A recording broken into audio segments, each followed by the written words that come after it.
नमस्कार, मैं हूं विकास टेकरे और स्वागत करता हूं आप सभी का द हिस्ट्री यूट्यूब चैनल में। आज के इस वीडियो में हम जानने का प्रयास करेंगे अलाउद्दीन खिलजी, उनके प्रमुख विजय अभियानों को, दक्षिण नीति, धार्मिक नीति और प्रशासन और सैन्य व्यवस्था को हम समझने का प्रयास करेंगे। अलाउद्दीन खिलजी के पिछले कुछ विजय अभियानों जैसे गुजरात विजय, जो कि उन्होंने 1299 ईस्वी, और यहाँ पर जो माधव जो मंत्री था राजा का, उसने अलाउद्दीन खिलजी से यह कहकर सहायता मांगी कि भाई मेरी मदद कर दो, राजा को हटाकर मुझे राजा बना दो। अलाउद्दीन खिलजी ने राजा को तो हटाया, लेकिन धोखेबाज माधव को भी साफ कर दिया, क्योंकि अलाउद्दीन खिलजी की पॉलिसी थी कि वह विश्वासघातियों पर भरोसा नहीं करता था और अपना काम खत्म होने पर विश्वासघातियों को भी ख़त्म कर देता था, क्योंकि उसकी सिंपल सी पॉलिसी थी, जो अपनों का सगा नहीं वो हमें भी ठग सकता है। तो इस तरह से रणथंभौर अभियान 1301 में होता है और यहाँ पर हम देखते हैं कि जो शासक हम्मीर देव होते हैं, वो जो मंगोल नव मुस्लिम होते हैं उन्हें संरक्षण दे देते हैं, उन्हें सुरक्षा दे देते हैं, जिसके कारण यहाँ पर अलाउद्दीन खिलजी को आक्रमण का बहाना मिल जाता है। हालांकि वह पहले से ही लाल टपका रहा था कि कैसे मैं हम्मीर देव पर आक्रमण कर दूं।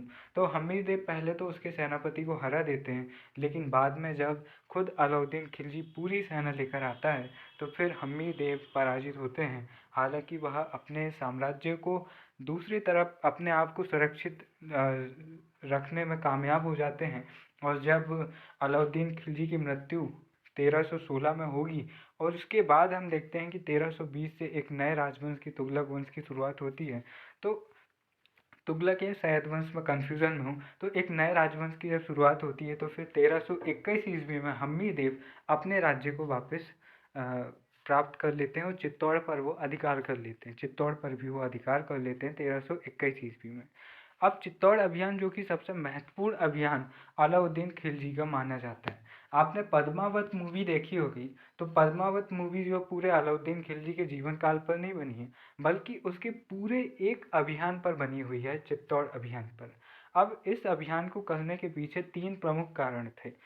सामरिक महत्व, बहुत ज़्यादा महत्वपूर्ण ये राज्य था, और चित्तौड़ जो रहा है, चित्तौड़ घराना, वो राजपूतों की राजनीति का केंद्र हमेशा से रहा है।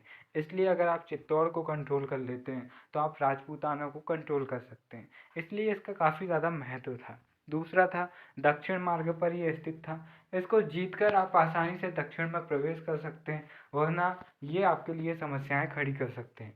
और तीसरा, जो कि कुछ विद्वान मानते हैं, जैसे हम मलिक मोहम्मद जायसी का जो ग्रंथ है पद्मावत, हालांकि वह काल्पनिक है या सत्य है ये नहीं कह सकते, लेकिन इतिहासकार भी इस मत को स्वीकार करते हैं कि अलाउद्दीन खिलजी को पता लगा कि भाई जो रतन सिंह है, रावल रतन सिंह, चित्तौड़ के राजा, उनकी जो पत्नी है पद्मावती, वो काफ़ी ज़्यादा खूबसूरत है। उन्हें कहा गया कि भैया अलाउद्दीन खिलजी, तुम इधर ही खुजली वाले कुत्ते ऐसे घूमते रहो, उधर इतनी खूबसूरत रानी पद्मावती है, अगर तुमने उन्हें प्राप्त नहीं किया तो दुनिया में क्या घंटा प्राप्त किया। लैंग्वेज थोड़ी ऊट पटांग हो सकती है, क्षमा चाहता हूँ। तो यहाँ पर उसको ये कहा गया भैया बहुत खूबसूरत है, दुनिया में इनसे ज़्यादा खूबसूरत कोई और नहीं, और अलग अलग तरीके से उनके बारे में बताया गया। तो यहाँ पर अलाउद्दीन खिलजी चाहने लगा कि भाई क्यों ना मैं पद्मिनी को एक बार देखूं, और कहते हैं कि एक बार जब उसने आक्रमण करने का प्रयास किया और संधि के लिए रावल रतन सिंह ने उसे अपने महल में बुलाया और खाना खाने के लिए उसको जब बुलाया गया, तो कहते हैं कि जब खाना खाने के लिए वह टेबल पर बैठा, तो बैठने के दौरान जो सामने पानी का पात्र रखा हुआ था, तो महल के ऊपर के पर्दे से झांक रही थी रानी पद्मावती, और कहते हैं कि उस पानी के पात्र में अलाउद्दीन खिलजी ने रानी पद्मावती की छवि देख ली।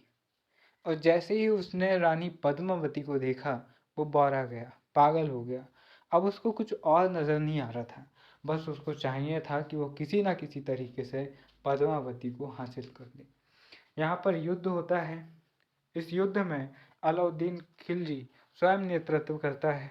अमीर खुसरो भी सैन्य दल के साथ में यहाँ पर आता है। रतन सिंह युद्ध में लड़ता है, लेकिन वीर गति को यहाँ पर रावल रतन सिंह प्राप्त हो जाते हैं। पूरे प्रयास के बावजूद वे जीत नहीं पाते हैं। पद्मिनी यहाँ पर जौहर कर लेते हैं, क्योंकि पद्मिनी को पता था कि भाई अलाउद्दीन खिलजी क्या चाह रहा है और क्या उसकी इच्छा है। तो वह उसकी इच्छा को कभी पूरा नहीं होने देना चाहते थे। इसलिए लोग ये भी मानते हैं कि अलाउद्दीन खिलजी ने युद्ध तो जीत लिया, पर युद्ध जीतकर भी वो हार गया, क्योंकि पद्मावती को पा ही नहीं पाया। और रावल रतन सिंह युद्ध में हार गया और युद्ध में मारा गया, उसके बावजूद वह राजपूत योद्धा जीता कहलाया, क्योंकि उसकी पत्नी ने अपने सतीत्व की रक्षा की और अपने प्राणों का बलिदान दे दिया। अब यहाँ पर जौहर का मतलब क्या होता है? तो क्या होता था कि पहले जब लगता था रानियों को कि भाई उनके राजा मरने वाले हैं युद्ध भूमि में, और उनको ये सूचना मिलती थी कि राजा शहीद हो चुके हैं, मर गए हैं युद्ध भूमि में, तो एक बहुत बड़ा अग्निकुंड होता था। जैसे हम स्विमिंग पूल वगैरह देखते हैं, घाट वगैरह देखते हैं नदियों के, तो उसी तरह से एक बहुत बड़ा कुंड होता था। उसमें आग जलती थी और ये उसमें जाकर कूद जाती थी, और कुछ ही समय में इनकी मृत्यु हो जाती थी। तो इससे ये दुश्मनों के हाथ लगने से बच जाती थी, क्योंकि चाहे हम इतिहास की बात करें या फिर वर्तमान के किसी भी युद्ध की बात करें, जब आप युद्ध को गहराई से पढ़ते हो तो आपको पता चलता है कि युद्ध की बर्बरता क्या है। युद्ध के समय पर दुश्मन देश ये नहीं देखता कि सामने बच्चा है, औरत है या कौन है, वो बस मारना चाहता है और उसके अंदर एक जानवर पनपने लगता है। और युद्ध में हमेशा कमज़ोर चीज़ों को निशाना बनाया जाता है और महिलाओं को हमेशा टारगेट किया जाता है, क्योंकि वो पुरुषों का वीकनेस पॉइंट माना जाता है। जैसे हम गाली भी देते हैं तो हम माँ बहन की देते हैं, हम बाप की और फूफा की तो नहीं देते, क्योंकि लोगों को लगता है कि जो औरत है वो वीकनेस पॉइंट है। भाई तूने मेरी माँ की गाली दिया तो मैं तेरे को बहुत मारूंगा, क्योंकि तूने माँ की गाली दिया, माँ मेरा वीकनेस पॉइंट है। लेकिन अगर तू मेरा पापा की गाली देगा तो मुझे शायद उतना बुरा ना लगेगा।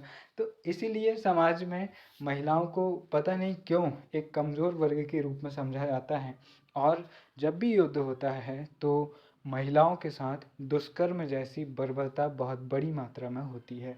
अब ऐसा ही इस दौर में भी होता था। यही कारण है कि राजपूत क्षेत्रों में प्रारंभिक रूप में जो पर्दा प्रथा शुरू हुई और प्रारंभिक रूप में जो सती प्रथा शुरू हुई और बाल विवाह शुरू हुए, उसके पीछे कारण यही थे कि आक्रमणकारी आक्रमण करने के लिए आते थे और बच्चियों को, महिलाओं को उठाकर अपने साथ ले जाते थे। इसलिए अगर कोई पुरुष युद्ध में मारा गया तो उसकी पत्नी सती होती थी, और जो बच्चियां हैं उनकी शादी 8-9 साल में होने लगी, बाल विवाह बहुत बड़ी मात्रा में होने लगे। और इसी तरह से हम देखते हैं कि जो सती प्रथा वगैरह चीज़ें हम देखते हैं, विधवा सती हो जाती है ताकि उसकी रक्षा हो सके, क्योंकि उसका कोई और रहता नहीं है। हालांकि बाद में इन सारी चीज़ों को धार्मिक अंधविश्वासों के साथ में जोड़ दिया गया। जैसे बाल विवाह के विषय में कहा जाता है कि अगर जो लड़की है उसके मासिक धर्म शुरू होने से पहले अगर उसकी शादी नहीं होती है तो उसके पिता के ऊपर पाप चढ़ेगा, क्योंकि जैसे जैसे उसका जो मासिक धर्म शुरू होगा वैसे वैसे उसके पिता के सिर पर पाप बढ़ता जाएगा। तो मासिक धर्म शुरू होने से पहले, जो कि 11-12 साल के आसपास शुरू होता है, तो उसमें उसका विवाह करवा दिया जाता है। अब विवाह के बाद में उसके साथ में क्या क्या होता है वो ही जाने। तो इस तरह से बाद में इन लॉजिकल तरीकों से इन चीज़ों को अपना लिया गया, और भले ही बाद में परिस्थितियाँ सामान्य हो गई, लेकिन जो ये कुछ प्रथाएं परिस्थितियों के अनुसार शुरू हुई थी, अब वो परिस्थितियों के खिलाफ जाकर कुप्रथाएं बन गई। अब हम देखते हैं कि रतन सिंह युद्ध में लड़ते हुए मारे जाते हैं और उनकी पत्नी पद्मिनी और उनके साथ बहुत सारी महिलाएं जौहर कर लेती हैं। चित्तौड़ विजय के बाद अलाउद्दीन खिलजी इस दुर्ग का नाम अपने पुत्र खिज्र खां के नाम पर खिजराबाद रख देता है और खिज्र खां को चित्तौड़ का किलेदार नियुक्त करता है। 1311 ईस्वी में अलाउद्दीन खिलजी ने खिज्र खां को दिल्ली बुलाकर राजपूत सरदार मालदेव सोनगरा को चित्तौड़ का किलेदार बनाया। अलाउद्दीन खिलजी और खिलजी वंश के पतन के बाद 1321 ईस्वी में सिसोदिया वंश के राणा हम्मीर ने चित्तौड़ पर पुनः अधिकार कर लिया। अब इसके बाद में देखिए कि मालवा जो मांडू क्षेत्र है, यहाँ पर वह अभियान चलाता है 1303 ईस्वी में। अब हम चित्तौड़ विजय 1303 के बाद में देखते हैं 1305 ईस्वी, इसके 2 साल बाद वह मालवा मांडू पर आक्रमण करता है। अब यहाँ का जो राजा रहता है वह रहता है महलक देव, और इसका जो मंत्री रहता है वह रहता है कोका प्रधान। अब वह कोका प्रधान की सहायता से अपना प्रशासन चलाता है। ठीक है। अब अलाउद्दीन खिलजी की तरफ से अभियान का नेतृत्व करता है ऐन उल मुल्क मुल्तानी। मालवा को जब वह जीत लेता है तो यहाँ पर मालवा का गवर्नर ऐन उल मुल्क को ही मालवा का गवर्नर यानी कि इक्तेदार बना देता है। फिर उसके बाद में 1308 से 1310 के बीच में वह सिवाड़ा पर आक्रमण करता है। अब सिवाड़ा पर वह आक्रमण क्यों करता है? क्योंकि ये कोई बड़ा राज्य तो होता नहीं है, लेकिन इस पर आक्रमण करने का कारण होता है कि इसको जीतने के बाद ही आप जालौर में प्रवेश कर सकते थे। मतलब ये जालौर से पहले पड़ता था, तो आप इसको जीतोगे तभी आप जालौर जाओगे, इसलिए ये बिना फालतू में बलि का बकरा बन जाता है और सिवाड़ा पर आक्रमण करता है। और यहाँ पर जो शासक रहते हैं वो रहते हैं सोनगरा चौहान सातल देव या शीतल देव। यहाँ पर कमलुद्दीन गुर्ग के नेतृत्व में युद्ध होता है और सिवाड़ा को जीतकर ही जालौर जीता जा सकता था। इसे जालौर की कुंजी भी कहते हैं, ये ध्यान रखना। किसको? सिवाड़ा को। सिवाड़ा को जीतकर एके इसका नाम खैराबाद रख देता है। एके मतलब अलाउद्दीन खिलजी। जालौर 1310 से 11 ईस्वी यहाँ का शासक रहता है कान्हड़ देव सोनगरा चौहान, और कमलुद्दीन गुर्ग के नेतृत्व में यह अभियान वह चलाता है जिसमें वह सफल होता है और जालौर को जीतकर एके जालौर का नाम जलालाबाद रख देता है। इस अभियान की जानकारी जैन विद्वान पद्मनाथ के ग्रंथ कान्हड़ देव प्रबंध से हमें मिलती है। बीका दहिया ने राजा के साथ विश्वासघात किया था। तो यहाँ पर राजा के साथ इसने विश्वासघात किया, मतलब राज्य के साथ विश्वासघात किया। तो बीका दहिया की जो पत्नी रहती है बाद में शर्म से आकर खुद आत्महत्या तो नहीं करती, लेकिन बीका दहिया को जरूर ऊपर पहुंचा देती है कि भाई तूने हमारे राजा के साथ धोखा किया, अब तू भले ही पति है लेकिन तू नहीं बचेगा, क्योंकि तूने राज्य के साथ, राष्ट्र के साथ, अपनी मातृभूमि के साथ तूने धोखा किया है। बीका दहिया क्या करता है कि पहले एके की जो सैन्य अभियान में जो उसकी दासी रहती है गुलत बहिश्त, वह एके की पुत्री फिरोजा की आया के नेतृत्व में यहाँ भेजता है। ठीक है, ताकि वह उसको नीचा दिखा सके। इसके बाद में वह सैन्य अभियान पहुंचाता है। अब दक्षिण भारत के राज्य नीति इनकी अधिराजत्व की नीति थी। दक्षिण के राज्यों को पराजित कर अपनी अधीनता वह स्वीकार करवाना चाहता था। उनसे नियमित कर व धन की प्राप्ति करना चाहता था। अब दक्षिण भारत के राज्यों के प्रति वह अधिराजत्व की नीति अपना रहा है, और यही नीति कौन अपनाता है? समुद्रगुप्त। समुद्रगुप्त की नीति जो पाप मोक्ष अनुग्रह जैसी कुछ नीति का उसका नाम है, वह नीति अपनाता है। उसका उद्देश्य क्या होता है कि भाई दक्षिण भारत में मैं आक्रमण करूंगा लेकिन वहाँ पर शासन नहीं करूंगा, मैं उनसे अपनी अधीनता स्वीकार करूंगा कि बोलो बेटा मैं तुम्हारा सुप्रीम हूँ। ठीक है, अब हर साल मेरे को टैक्स पहुँच जाना चाहिए इतना इतना, वरना आके तुम्हारी सुटाई कर दूंगा। अब ऐसा वो कह के आ गया। अब उसने वहाँ का जो राजा था जिसको उसने हराया था उसको उसने वापस स्थापित कर दिया, अपना कोई अधिकारी वहाँ नियुक्त नहीं किया। तो इससे क्या होता था, वहाँ का जो राजा होता था वह सोचता था कि भाई इसने मेरे साथ अच्छा व्यवहार किया है, सम्मानजनक इसने व्यवहार किया है, मुझे हटाया नहीं। तो वो क्या करता था कि वो बराबर कर भेजता था। लेकिन औरंगजेब जैसे कुछ शासक आगे जाकर हमको मिलते हैं जो क्या करते हैं कि भाई तू मुझे टैक्स तो भेजेगा लेकिन तू नहीं भेजेगा क्योंकि तू ऊपर जाएगा, मेरा अधिकारी यहाँ पर मैं नियुक्त करूँगा। बाद में ऐसा होता था कि औरंगजेब आक्रमण करता था, जीतता था और फिर वापस दिल्ली आता था और उसको पता लगता था कि दक्षिण में फिर से विद्रोह हो गया है। औरंगजेब को बहुत दूर की बात है, अभी हम मोहम्मद बिन तुगलक की बात करेंगे, उसके समय पर भी ऐसा होता था। मोहम्मद बिन तुगलक के पास दिल्ली सल्तनत का सबसे बड़ा साम्राज्य था, लेकिन वह सबसे प्रसिद्ध और सबसे महान, महान का मतलब इस सेंस में मैं लेना कि बहुत ज़्यादा दयावान शासक थे, ऐसा नहीं था। महान का मतलब कि एक अच्छी रणनीति वाले शासक कहला सकता था वह, लेकिन वो क्यों नहीं कहलाया? क्योंकि उसने इस नीति का पालन नहीं किया। उसने दक्षिण भारत पर आक्रमण किया और उसने अपने कमांडर नियुक्त किए। बाद में या तो कमांडर की हत्या करके किसी और ने स्वतंत्र राज्य की स्थापना कर ली, या फिर कमांडर ने ही स्वतंत्र राज्य की स्थापना कर ली। तो यहाँ पर समुद्रगुप्त और अलाउद्दीन खिलजी की जो नीति होती है वह बहुत ही ज़्यादा कारगर सिद्ध होती है और आगे चलकर अकबर, जहांगीर, शाहजहां जैसे शासक भी इस नीति को अपनाते हैं। इस नीति का क्या मतलब था? अधिराजत्व की नीति कि भैया अगर तुम हमसे हार गए हो तो हमें अपना माई बाप मान लो और हमको हर साल टैक्स देते रहना। अगर तुमने टैक्स नहीं दिए तो फिर आएंगे, सुटारा लगाएंगे, काम की जड़ बजाएंगे तुम्हारी और फिर हम तुमसे ज़्यादा टैक्स तो वसूलेंगे, तुमको टपका के किसी और को राजा बना देंगे। फिर उसके साथ यही नीति फॉलो करेंगे। इन राज्यों को जीतकर प्रत्यक्ष अपने राज्य में नहीं मिलाया। दक्षिण अभियानों का नेतृत्व मलिक काफूर ने किया। अमीर खुसरो अभियानों में साथ था। अमीर खुसरो इस समय का एक महत्वपूर्ण विद्वान था, लेकिन अमीर खुसरो की इसलिए भी आलोचना होती है कि जब पद्मावती आग में जल रही थी तो इस कमबख्त आदमी ने उनका बहुत ही अश्लीलतापूर्ण वर्णन किया था, उनके जलते हुए शरीर का, उनके सौंदर्य का। हालांकि अमीर खुसरो दिल्ली सल्तनत के प्रमुख विद्वानों में से एक माना जाता है और इसे ही तोता-ए हिंद कहा जाता है क्योंकि इसने भारत के विषय में काफ़ी बेहतरीन काम किया है, काफ़ी ज़्यादा अच्छा लिखा है इसने।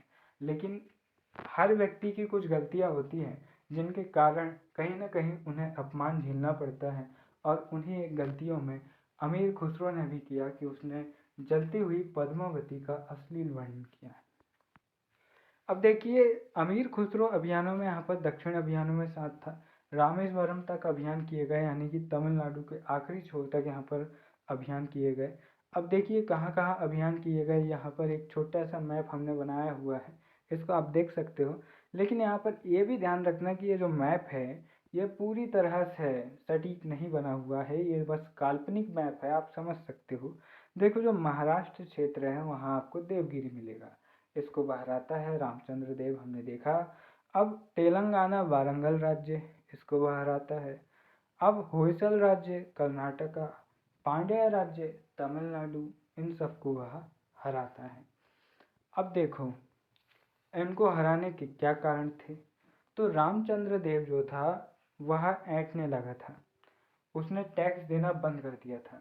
कौन? अलाउद्दीन खिलजी? मैं नहीं जानता, फुटो यहाँ से, मैं नहीं दे रहा टैक्स। अब कर्ण बघेल को संरक्षण भी उसने दे दिया था। कमला देवी जो अपनी पुत्री देवल देवी थी, कमला देवी ने शादी कर ली थी किससे? मतलब जबरदस्ती अलाउद्दीन ने किया होगा, लेकिन अब हो तो गई। तो कमला देवी चाहती थी कि भाई मेरी बेटी मेरे पास आ जाए, ऐसा कमला देवी चाहती थी।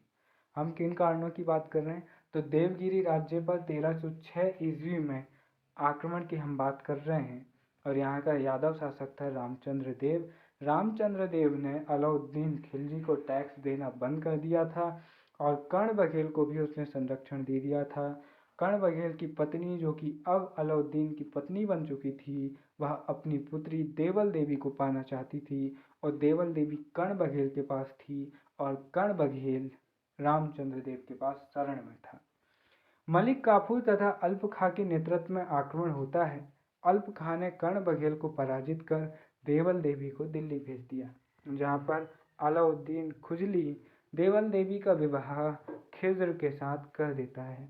अब कुछ लोग कहते हैं कि भाई साहब देवल देवी को यहाँ पर खिज्र के साथ में प्यार हो गया था और अमीर खुसरो यहाँ पर देवल रानी खिज्र खानी आसिका नाम से एक लव स्टोरी भी यहाँ पर लिखता है।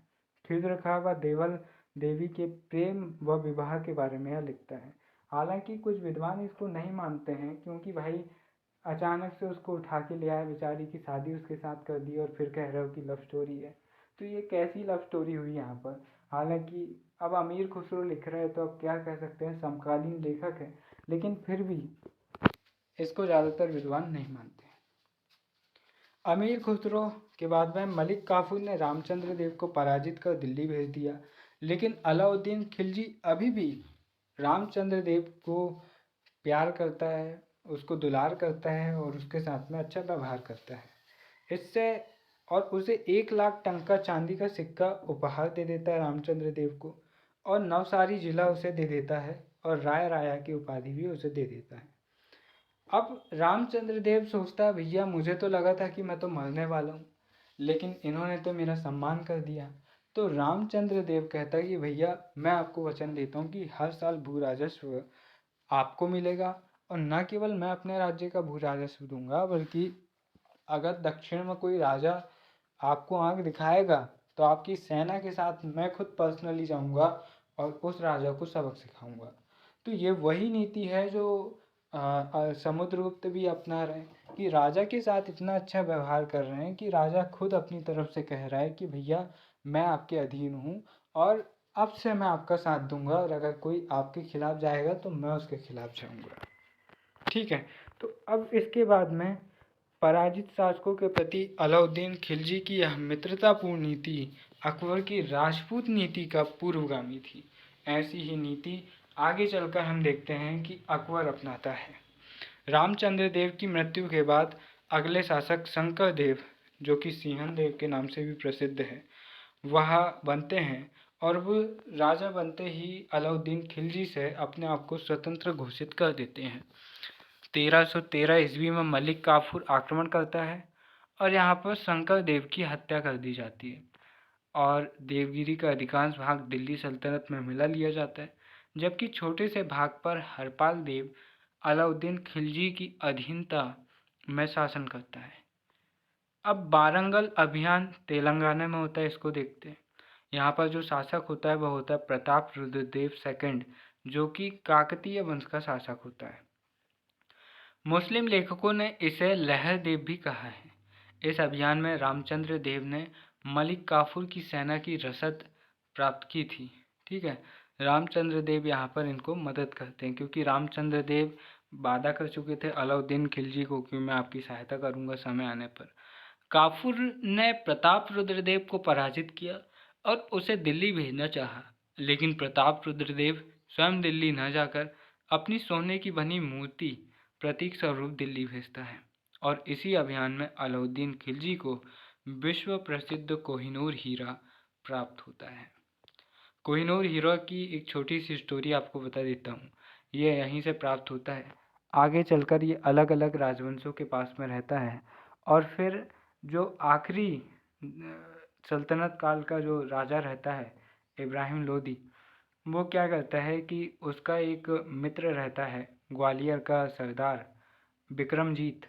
तो वह ग्वालियर की किला सबसे सुरक्षित माना जाता है और बार बार दिल्ली पर आक्रमण होने का खतरा रहता है। तो वह क्या करता है कि ग्वालियर के किले में इस कोहिनूर हीरे को सुरक्षित रखवा देता है।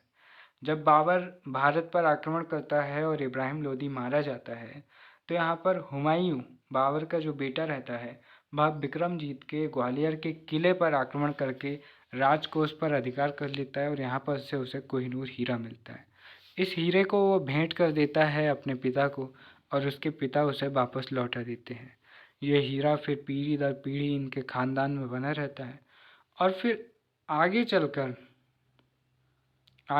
हम देखते हैं कि जो शाहजहाँ हैं वो तकरीबन कुछ मानते हैं कि 5 करोड़ के आसपास लागत लगी थी।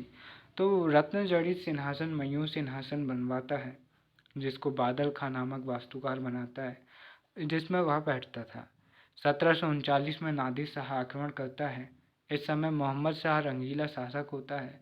मोहम्मद शाह रंगीला अपने रंगीलेपन में रह जाता है और हार जाता है। यहाँ पर न केवल नादिर शाह बड़ी मात्रा में रक्तपात करता है, लोगों की हत्या करता है, बल्कि बहुत सारी धन संपत्ति भी लूट कर ले जाता है, और कोहिनूर हीरा भी लेकर चला जाता है। बाद में जो अफगान शासक है उनका सामना होता है सिख साम्राज्य के संस्थापक और महत्वपूर्ण शासक रणजीत सिंह के साथ में, राजा रणजीत सिंह के साथ में। महाराजा रणजीत सिंह उसको हराते हैं और उससे कोहिनूर हीरा लेते हैं। बाद के समय में कोहिनूर हीरा रणजीत सिंह की मृत्यु के बाद उनके एक अल्पवयस्क पुत्र राजा दिलीप सिंह के पास में रहता है, जो कि बहुत अल्पवयस्क रहते हैं। इस समय तक डलहौजी, जो कि 1848 से लेकर 1848 से लेकर 1856 तक गवर्नर जनरल रहता है, वह इस कोहिनूर हीरा को जो दिलीप सिंह रहते हैं उनसे छीन लेता है, और कहता है कि भाई हमको दिलीप सिंह ने उपहार में दिया, जबकि दिलीप सिंह तो इतने छोटे रहते हैं कि वह निर्णय नहीं ले पाते। तो वो ज़बरदस्ती छीन लेता है और फिर इसे ब्रिटिश क्राउन को दे देता है। तब से आज तक ये जो कोहिनूर हीरा है, ये ब्रिटिश क्राउन के पास में हमें देखने को मिलता है। तो जो ब्रिटिश महारानी रहती है या फिर जो राजा की पत्नी रहती है, वो अपने क्राउन में, अपने ताज में इस कोहिनूर हीरे को धारण करती है। तो आज भी तो जो कोहिनूर हीरा आपको ताज में दिखता है, ये उसका आधे से भी आधा है, मतलब ये कई बार टूटा फूटा। तो ये आपको एक, फिर भी आपको एक काफ़ी बड़ी मात्रा में आपको ये ताज में, ब्रिटिश क्राउन में मिल जाएगा। तो कभी आपको दिलचस्पी हो तो आप देखना सर्च करके रानी का ताज, तो आपको ये काफ़ी करीब से देखने को मिलेगा। अब देखिए, काफूर प्रताप रुद्र देव को पराजित करके दिल्ली भेज देता है। हम देखते हैं कि इसी अभियान से अलाउद्दीन खिलजी को कोहिनूर हीरा मिलता है। द्वार समुद्र यानी कि कर्नाटक में जो होयसल वंश है, यहाँ का शासक रहता है बल्लाल देव थर्ड। अब 1310 ईस्वी में यहाँ पर भी वो आक्रमण करता है और इस अभियान में रामचंद्र देव ने पारस देव के नेतृत्व में मलिक काफूर को सैन्य सहायता उपलब्ध करवाई थी। बल्लाल देव पराजित होता है और अधीनता स्वीकार करता है। मलिक काफूर ने बल्लाल को भी दिल्ली भेजा। अलाउद्दीन खिलजी बल्लाल के साथ भी सम्मानजनक व्यवहार करता है और उसे अपना दोस्त बना लेता है और उसे 10 लाख टंका उपहार में देता है। अब इसके बाद में वह मदुरै राज्य की विजय करता है। मदुरै कहाँ है? तो ये तमिलनाडु के दक्षिण में आपको ये देखने को मिलेगा, मदुरै। और ये काफ़ी प्राचीन राज्य होता है। 1311 में यहाँ पर आक्रमण करता है। मुस्लिम इतिहासकारों ने मदुरै राज्य को मावर राज्य कहा है, ये ध्यान रखना। पांड्य वंश के दो भाई वीर पांड्य और सुंदर पांड्य सत्ता के लिए लड़ते हैं। बल्लाल देव थर्ड ने काफूर की सहायता की और मलिक काफूर ने आक्रमण के समय दोनों भाई जो रहते हैं वह राजधानी छोड़कर भाग जाते हैं। अब यहाँ पर ये ध्यान रखना कि जो मावर राज्य या जो ये पांड्य राज्य है, ये इनकी अधीनता स्वीकार नहीं करते। क्यों नहीं करते? क्योंकि जिसको स्वीकार करना है वो राजा तो भाग गए हैं, तो स्वीकार करेगा कौन? तो ये आक्रमण करते हैं और लूटपाट करते हैं और चले जाते हैं। तो कह सकते हैं कि अलाउद्दीन खिलजी के जो सेना है वो सबसे ज़्यादा अगर लूटपाट कहीं करती है तो इसी पांड्य राज्य में करती है, क्योंकि राजा इतने डरपोक रहते हैं कि वो छोड़कर भाग जाते हैं। अगर वो सरेंडर कर देते तो हो सकता था कि इतनी लूटपाट नहीं होती। सर्वाधिक धन की प्राप्ति इसी अभियान से होती है। अब क्यों होती है, इसके पीछे भी कारण है, क्योंकि राजा तो है ही नहीं। अब ये सोचते हैं कि राजा आएगा आएगा, तब तक ये लूटपाट करते ही रहते हैं और राजा संधि नहीं कर रहा है। तो इसका एक फर्क ये भी पड़ता है कि ये पूरा जो राजकोष रहता है वो पूरा का पूरा ये लूट लेते हैं। जबकि अगर राजा रहते तो अलाउद्दीन खिलजी उनके साथ भी मित्रतापूर्ण संबंध स्थापित करता और थोड़ा बहुत धन लेता, ना कि पूरा। लेकिन यहाँ पर चूंकि राजा भाग चुके हैं, इसलिए वह पूरा धन लूट लेते हैं और प्रजा के बीच में भी बहुत ज़्यादा यहाँ पर नरसंहार, यहाँ पर बहुत ज़्यादा लूटपाट यहाँ पर की जाती है। काफूर ने मदुरै रामेश्वरम को लूटा तथा रामेश्वरम के मंदिरों को क्षतिग्रस्त भी उसने करने का काम किया। राजा भाग गए तो मावर राज्य ने अलाउद्दीन की अधीनता स्वीकार नहीं की, क्योंकि अधीनता स्वीकार करने के लिए कोई था ही नहीं। अब इसके बाद में एक छोटा सा टॉपिक है, इसको भी इसी वीडियो में समेट लेते हैं। वो है अलाउद्दीन खिलजी का प्रशासन, सैन्य सुधार और उनकी प्रमुख नीतियां हम देखेंगे। तो देखो, प्रशासन एवं सैन्य सुधार की बात करें तो नस्लवादी नीति का त्याग उसने किया। नस्लवादी नीति का त्याग का मतलब क्या है? इससे पहले हम बलवन को पढ़ रहे हैं, तो ये क्या करते हैं कि भाई अगर कोई हमारी जाति का है, कोई इलवरी तुर्क है या फिर कोई अच्छी उच्च कुल का है, तो हम उसको ही प्रशासन में रखेंगे, उसके सम्मान करेंगे। अगर कोई निम्न कुल का है तो कितना ज़्यादा योग्य क्यों ना हो, हमको कोई फर्क नहीं पड़ता, भाड़ में जाए वो, हमको तो बस हमारी जाति का चाहिए। तो आज भी हम बहुत सारी जगह ऐसा देखते हैं कि भैया नेता हमारी जाति का है तो हम वोट दे देंगे। अगर नेता हमारी जाति का नहीं है, हमारे धर्म का नहीं है, तो योग्य हो, चाहे उसके पास में पीएचडी हो, चाहे वो इंजीनियर, वकील, डॉक्टर, वैज्ञानिक, कुछ भी हो, हमको कोई फर्क नहीं पड़ता। अगर वो हमारी जाति का नहीं है तो हम उसको वोट नहीं देंगे। कुछ ऐसा ही अलाउद्दीन खिलजी से पहले के शासक करते थे, सुल्तान करते थे। अगर उनकी जाति का या फिर उच्च कुल का नहीं है तो वो उसको उच्च पद पर नहीं बैठाते थे। अब यहाँ पर अलाउद्दीन खिलजी ने क्या किया? जलालुद्दीन खिलजी इस पॉलिसी को शुरू करते हैं कि भैया कोई हमारी जाति का है चाहे ना हो, हमको फ़र्क नहीं पड़ता, हमको चाहिए योग्य व्यक्ति। अगर आपके अंदर काबिलियत है, तुम कर सकते हो, तो तुम्हारा स्वागत है, हम तुमको उच्च पद देंगे। तुर्की गैर तुर्की भारतीय मुस्लिम को प्रशासन में शामिल करते। उलेमा वर्ग के हस्तक्षेप को सीमित करने वाला सल्तनत का पहला सुल्तान था ए.के. अलाउद्दीन खिलजी। उलेमा वर्ग को धर्म और शिक्षा क्षेत्र तक ये सीमित कर देता है। अलाउद्दीन खिलजी बयाना के एक काजी मुगिसुद्दीन को कहता है कि मैं नहीं जानता कि शरीयत में क्या लिखा है और क़यामत के दिन अल्लाह मेरे साथ क्या न्याय करेगा। मैं केवल इतना जानता हूँ कि राज्य के हित में क्या सही है और क्या गलत है। अलाउद्दीन खिलजी ने राज्य के अधीन एक विशाल स्थायी सेना का गठन किया और इक़्तिदारों पर निर्भरता कम की। इससे यह हुआ कि अगर इक़्तिदार अपनी सेना ना भी दे तो भी अलाउद्दीन खिलजी के पास एक मजबूत सेना हो गई। और पहली बार हम देख रहे हैं पलवन ने इसका प्रयास शुरू किया था स्थायी सेना रखने का, लेकिन अलाउद्दीन खिलजी एक विशाल स्थायी सेना रखता है। देखिए, ऐसा करने वाला ये पहला शासक था सल्तनत का। ऐसा इससे पहले जो सुल्तान होते थे वह छोटी सेना रखते थे। अलाउद्दीन खिलजी की सेना मंगोलों की दशमलव पद्धति पर आधारित थी। अब यह दशमलव पद्धति क्या होती है? जैसे 10,000 पर एक अधिकारी, 1,00,000 पर 10 अधिकारी और 10 अधिकारियों पर एक अधिकारी, और इस तरह से सबसे सीनियर होता था सुल्तान। तो ये दशमलव पद्धति इस तरह से ये अपनाते थे। अब जो अलाउद्दीन खिलजी है, उसने सेना में भ्रष्टाचार को रोकने के लिए दाग और हुलिया प्रथा प्रारंभ करवाई। अब ये दाग और हुलिया प्रथा क्या होती थी?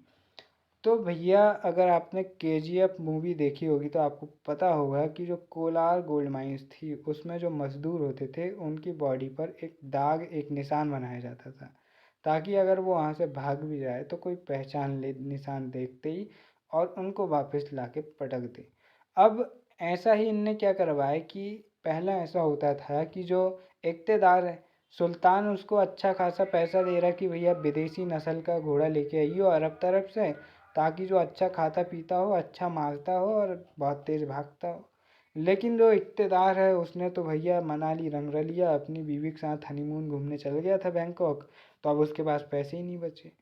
तो अब वो क्या कर रहा है कि कहीं से भी मरियल टट्टी टट्टू टाइप के जो गधे टाइप के घोड़े हैं उनको लेके आ गया, खच्चरों को, और फिर बोल रहा भैया मैंने घोड़े ले आया। उनको ही वो बढ़िया पोत पात दे रहे हैं ब्राउन कलर में, देखो जनाब मेरे घोड़े बहुत अच्छे हैं। इससे क्या हो रहा है कि इससे अगर सुल्तान उनकी मदद मांग रहा है तो उन फटियल घोड़ों की वजह से सुल्तान यहाँ पर युद्ध हार सकता है। तो अलाउद्दीन खिलजी यहाँ दिमाग लगाता है कि भैया अब निशान लगेगा तो लगेगा। तो ये क्या करते थे, एक गरम धातु उनके शरीर पर रख दी जाती थी जिससे निशान बन जाता था और वो निशान कभी नहीं मिटता था। तो जितने भी वो विदेशी घोड़े आते थे उनमें ऐसा राजकीय चिन्ह लगा रहता था, ताकि पता चले कि भाई ये हमारा घोड़ा है, अच्छी नस्ल का है, इसको हमने उधर से खरीद के लाए। इसी तरह सैनिकों में भी भ्रष्टाचार था। पता चला कि मेरे नाम से रजिस्टर्ड है, मैं सैनिक हूँ, लेकिन मेरे को मिल रहे हैं 10,000 रुपये। मैंने एक मज़दूर को बोला कि भाई मैं तुझे 2,000 रुपये दे रहा हूँ, मेरी जगह नौकरी करने चल जा। आज भी कई सरकारी स्कूलों में ऐसा होता है। 50-60 हज़ार रुपये मिलते हैं टीचर को, वो 15-20 हज़ार रुपये देते हैं किसी को और उसको बोलते तू मेरी जगह पढ़ाने चल जा। तो जैसे आज हम देखते हैं कि जो सरकार है वो कॉलेजों में और कई बड़े स्कूलों में ऐसा रहता है कि आपको थंब लगाना है, और अब तो ऐसा होने वाला है कि आप फेस से भी आप रिकग्नाइज करेंगे, मतलब कि फेस हुलिया देखकर पहचानेंगे कि, और आपको हर दिन फेस से ये आइडेंटिफाई करना पड़ेगा कि भैया तुम स्कूल में आके पढ़ा रहे हो या फिर तुम घर में मस्ती मार रहे हो। तो ऐसा ही जो आज हम शुरू कर रहे हैं इसको शुरू कर दिया था अलाउद्दीन खिलजी ने उस टाइम पर। उसने कहा कि भाई किसी की जगह कोई आ जा रहा है, अब जो प्रशिक्षित सैनिक है वो घर पे बैठा है और जो उनके नौकर चाकर हैं उनको वो अपनी जगह पर बैठा दे रहा है। तो इससे क्या हो रहा है कि युद्ध करने जाएंगे तो उसको आता क्या है, उसको तलवार चलाना नहीं आता, उसको कुछ नहीं आता, तो इससे तो हमको नुकसान होगा ना। उसका क्या, उसको पैसे मिल रहा है, ऊपर से उसके नाम पर कोई और मर गया तो उसको पेंशन भी मिल जाएगी। तो ये क्या करते थे, इन्होंने क्या किया कि भाई अब हर सैनिक का हुलिया रहेगा। हुलिया मतलब उसकी जानकारी रहेगी, उसकी कद काठी कैसी है और उसका स्केच भी रहेगा। तो इससे ये हुआ कि सैनिकों को जो भ्रष्टाचार वो कर रहे थे वह ख़त्म हो गया। अब एक घुड़सवार सैनिक को 234 टन का वार्षिक वेतन मिलता था। एक घोड़े अतिरिक्त अगर है तो उसका घोड़े का खर्च 78 टन का मिलता था। पैदल सैनिकों का खर्च 78 टन का था। और पहली बार सैनिकों को नगद वेतन देने का काम भी, नगद सालाना वेतन देने का काम भी यहाँ पर अलाउद्दीन खिलजी करता है। इससे पहले जागीरें दे देते थे ये, अब नगद वेतन दे रहे हैं। अब मुर्रतब एक शब्द आपको मिलेगा। तो मुर्रतब का मतलब क्या होता है? अच्छी तरह से प्रशिक्षित सैनिकों की नियुक्ति, इसको क्या कहते हैं? मुर्रतब। तो यहाँ पर मुझे उम्मीद है कि आपको अलाउद्दीन खिलजी न केवल अच्छे से समझ में आया होगा बल्कि आपको उसकी व्यवस्थाएं भी समझ में आई होगी। तो यहाँ पर अलाउद्दीन खिलजी होता है समाप्त। एक नए वीडियो में एक नए राजवंश के साथ में होगी मुलाकात और समझेंगे हम उस राजवंश को। तब तक के लिए शांति बनाए रखिए, रिवीजन करिए, टेस्ट लगाइए, क्योंकि इन चीज़ों के ज़रिए ही आप अपनी पढ़ाई को मजबूत कर सकते हैं।